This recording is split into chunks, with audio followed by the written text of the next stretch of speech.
Hello friends, வணக்கம். இன்னைக்கு DeepstamilKitchenல நாம பார்க்க போற ரெசிபி சக்கரை பொங்கல். சோ இந்த பொங்கல் வந்து நாம சக்கரை யூஸ் பண்ணாம வெல்லம் யூஸ் பண்ணி செய்யறதுனால இது ரொம்ப ஹெல்தியான டிஷ். அது மட்டும் இல்லாம இது ரொம்ப நீங்க ஈஸியா செஞ்சிரலாம், ரொம்ப டேஸ்டாவும் இருக்கும். சோ செய்யறதுக்கு தேவையான பொருட்கள் என்னன்னு பாருங்க.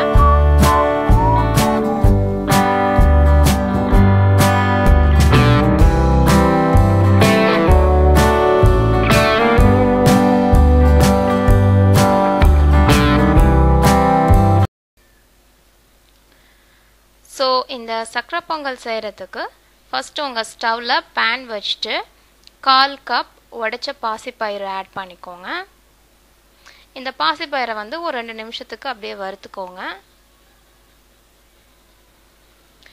2 நிமிஷத்துக்கு அப்புறமா இது நல்லா குக் ஆகி ஸ்மெல் வரும் உங்களுக்கு. அதே சமயம் லைட் brown கலர்ல சேஞ்ச் ஆயிருக்கும். ஸோ உடனே வந்து இதை உங்க ப்ரெஷர் குக்கருக்கு ட்ரான்ஸ்ஃபர் பண்ணிக்கோங்க. ஸோ குக்கரில் ட்ரான்ஸ்ஃபர் பண்ணிவிட்டு அது கூட 1/2 கப் பச்சரிசி 2 கப் தண்ணி ஆட் பண்ணிக்கோங்க. யூஸ்வலாகவே பொங்கல் அப்படின்னா குழஞ்ச மாதிரி தான் இருக்கணும், அப்போ தான் உங்களுக்கு நல்லா டேஸ்ட்டாக இருக்கும். அதனால் யூஸ்வலாக நீங்கள் ஆட் பண்ணுற தண்ணி கூட 1/2 கப் தண்ணி எச்சா ஊற்றிக்கோங்க. ஸோ நான் இப்போ வந்து மொத்தமாக 3/4 கப் பருப்பும் அரிசியும் எடுத்திருக்கேன். இதுக்கு வந்து 1/2 கப் தண்ணி ஊற்றினா போதும். நம்ம பொங்கல் செய்கிறதுனால 2 கப் தண்ணி, அதாவது 1/2 கப் தண்ணி எச்சா ஊற்றுறேன். ஸோ இந்த 1/2 கப் தண்ணினால உங்களுக்கு அரிசி பருப்பும் நல்லா குழஞ்ச மாதிரி குக் ஆகிடும். ஸோ இப்போ நான் வந்து 2 கப் தண்ணி ஆட் பண்ணிட்டேன். இதை க்ளோஸ் பண்ணிவிட்டு ஒரு 20 நிமிஷம் ஊற வச்சுக்கோங்க. ஊறினதுக்கு அப்புறமா 4 விசில் விட்டு குக் பண்ணிக்கோங்க. ஸோ நல்லா அது குக் ஆனதுக்கு அப்புறமா உங்கள் விசில் உங்கள் ப்ரெஷர் ஃபுல்லாக இறங்கினதுக்கு அப்புறம் பருப்பு மத்து இருக்கும் இல்லைங்களா, நம்ம பருப்பெல்லாம் கடைவோம் இல்லையா, அந்த மத்து யூஸ் பண்ணி இந்த சாப்பாடையும் பருப்பையும் லைட்டாக மசிச்சுக்கோங்க. பேஸ்ட் மாதிரி பண்ண வேணாம், லைட்டாக மசிச்சுக்கிட்டிங்கன்னா போதும். கண்டிப்பாக இந்த மசிக்கிறத வந்து உங்கள் அரிசி பருப்பு நல்லா சூடாக இருக்கும்போதே மசிச்சுக்கோங்க.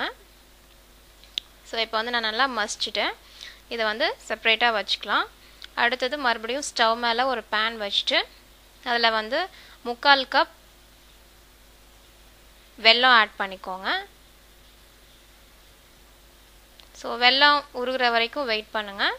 உருகினதுக்கு அப்புறமா இது கூட ஒரு 1/4 கப் தண்ணி ஆட் பண்ணிக்கோங்க. தண்ணி ஆட் பண்ணிவிட்டு இது ஒரு 2 நிமிஷம் கொதிக்க விட்டிங்கன்னா கம்பி பதத்துக்கு அது வெந்துடும்.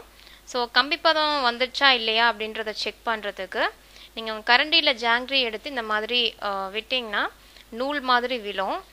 ஸோ இப்போ வந்து உங்களுக்கு கம்பி பதம் வந்துருச்சுன்னு அர்த்தம். அப்படி இல்லைன்னா நீங்கள் கையில் இப்படி எடுத்து இன்னொரு விரலில் இப்படி ப்ரெஸ் பண்ணி அதை பிரிச்சிங்கன்னா உங்களுக்கு வந்து இந்த மாதிரி ஒரு த்ரெட் ஃபார்ம் ஆகும். ஸோ இப்படி வந்தாலும் ஓகே. இல்லை அப்படின்னா நீங்கள் ஒரு பவுலில் கொஞ்சம் தண்ணி எடுத்துக்கோங்க. அதுக்குள்ளே இந்த ஜாங்கிரி வந்து ட்ராப் பண்ணிங்கன்னா அது வந்து கரைஞ்சி போகாமல் அப்படியே பால் மாதிரி நிற்கும். நீங்கள் கையில் எடுத்திங்கனாலும் அது வந்து நல்லா கெட்டியாக அந்த மாதிரி இருக்கும். ஸோ இந்த மாதிரி கன்சிஸ்டன்சி வர வரைக்கும் நீங்கள் வந்து இதை குக் பண்ணணும். ஸோ இந்த 3ல் ஏதாவது ஒரு இதை நீங்கள் செக் பண்ணிங்கன்னா போதும். ஸோ ஒரு கம்பி பதம் வந்ததுக்கு அப்புறமா இது கூட வந்து நம்ம குக் பண்ணி வச்சுருக்கோம் இல்லையா, ஆல்ரெடி மசிச்சு வச்சுருக்கோம் இல்லையா அரிசி பருப்பு, அதை ஆட் பண்ணிக்கோங்க. யூஸ்வலாகவே ஸ்வீட் அப்படின்னா நம்ம சர்க்கரை யூஸ் பண்ணி செய்வோம். ஸோ இந்த பொங்கல் வந்து நம்ம ஜாங்கிரி வெல்லம் யூஸ் பண்ணி செய்கிறதுனால இது ரொம்ப ஹெல்தியான டிஷ். நீங்கள் குழந்தைங்களுக்கு கூட இது செஞ்சு கொடுக்கலாம். ஸோ நான் வந்து இப்போது அரிசி பருப்பு ரெண்டையுமே ஜாங்கிரி வெல்லத்துக்கு கூட ஆட் பண்ணிட்டேன். இதை நல்லா மிக்ஸ் பண்ணி விட்டுக்கோங்க. மிக்ஸ் பண்ணிவிட்டு இது கூட 1/4 கப் தண்ணி 1/4 கப் பால் இது ரெண்டுமே ஆட் பண்ணிக்கோங்க. ஸோ ஆட் பண்ணிட்டு இது நல்லா மிக்ஸ் பண்ணிக்கோங்க. இந்த பால் வந்து உங்களுக்கு ரொம்ப ரிச்சான ஃப்ளேவர் கொடுக்கும் பொங்கலில், ரொம்ப டேஸ்ட்டாகவும் இருக்கும்.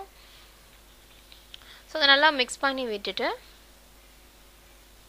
1/4 டீஸ்பூன் அளவுக்கு ஏலக்காய் பொடி ஆட் பண்ணிக்கோங்க. பொடி இல்லைன்னா நீங்கள் ஒரு ஏலக்காய் வந்து உடச்சி அதை அப்படியே ஆட் பண்ணிக்கலாம். ஸோ ஏலக்காய் பொடி ஆட் பண்ணிவிட்டு இதை வந்து அப்படியே ஒரு 2 நிமிஷம் ரொம்ப லோ ஃப்ளேமில் வச்சு குக் பண்ண விட்டுருங்க. ஹை ஃப்ளேம் வேணால் லோ ஃப்ளேமில் வச்சுக்கோங்க. ஸோ அது குக் ஆகிற டைமில் நீங்கள் வந்து ஒரு 2 இன்ச் சைஸு தேங்காய், 6 முந்திரி, 6 பாதாம், 1/2 டேபிள் ஸ்பூன் திராட்சை எடுத்துக்கோங்க. உங்கள்கிட்ட பாதாம் இல்லைன்னா நீங்கள் முந்திரியை கூட அதுக்கும் யூஸ் பண்ணிக்கலாம். ஸோ இதை வந்து சின்ன சின்னதாக கட் பண்ணி வச்சுக்கோங்க, அப்போ தான் பொங்கலுக்கு டேஸ்ட்டாக இருக்கும். ஸோ இப்போ வந்து தேங்காயை நான் ஃபஸ்ட்டு சின்ன சின்னதாக கட் பண்ணுறேன். ஸோ இந்த மாதிரி சின்ன சின்னதாக கட் பண்ணிக்கோங்க. உங்கள்கிட்ட துருவின தேங்காய் இருந்தால் அது கூட யூஸ் பண்ணிக்கலாம். அப்புறம் முந்திரியை வந்து இந்த மாதிரி 2ஆக உடச்சிட்டிங்கன்னா உங்களுக்கு ஹாஃப் மூன் ஷேப்பில் அது இருக்கும். அது மாதிரி 2ஆக உடச்சிக்கோங்க. அப்புறம் பாதாமை சின்ன சின்ன பீசஸாக கட் பண்ணி வச்சுக்கோங்க. ஸோ இதெல்லாம் கட் பண்ணி வச்சிட்டிங்கன்னா நம்ம வந்து இது நெய்யில் வறுக்கிறதுக்கு ரெடி ஆகிடுச்சு. ஸோ நம்ம இப்போது குக் ஆகிட்டுருக்க பொங்கலை பார்க்கலாம். ஸோ பொங்கல் பார்த்திங்கன்னா நல்லா சூப்பராக குக் ஆகிடுச்சுங்க. ரொம்ப தண்ணியாட்டவும் இல்லை, ரொம்ப கெட்டியாகவும் இல்லாமல் நல்லா குழஞ்ச பதத்தில் நல்லா குக் ஆகிடுச்சு. ஸோ இப்போ வந்து நம்ம அந்த முந்திரி பாதாம்லாம் இதில் வறுத்து கொட்டிடலாம். ஸோ அதை எப்படி வறுக்கிறதுன்னு பார்க்கலாம். ஃபஸ்ட்டு ஒரு சீசனிங் பேன் வச்சுட்டு அதில் 2 டேபிள் ஸ்பூன் நெய் ஆட் பண்ணிக்கோங்க. ஸோ நெய் நல்லா உருகிற வரைக்கும் வெயிட் பண்ணுங்கள். அது நல்லா உருகினதுக்கு அப்புறமா நம்ம கட் பண்ணி வச்சுருக்க தேங்காயும் முந்திரி பாதாமையும் ஆட் பண்ணிக்கோங்க. இதை வந்து நல்லா லைட் ப்ரௌன் கலர் சேஞ்ச் ஆகிற வரைக்கும் லோ ஃப்ளேமில் வச்சு அப்படியே ஃப்ரை பண்ணுங்கள். யூஸ்வலாக திராட்சை வந்து இந்த முந்திரி பாதாம் விட சீக்கிரமாக குக் ஆகிடும்.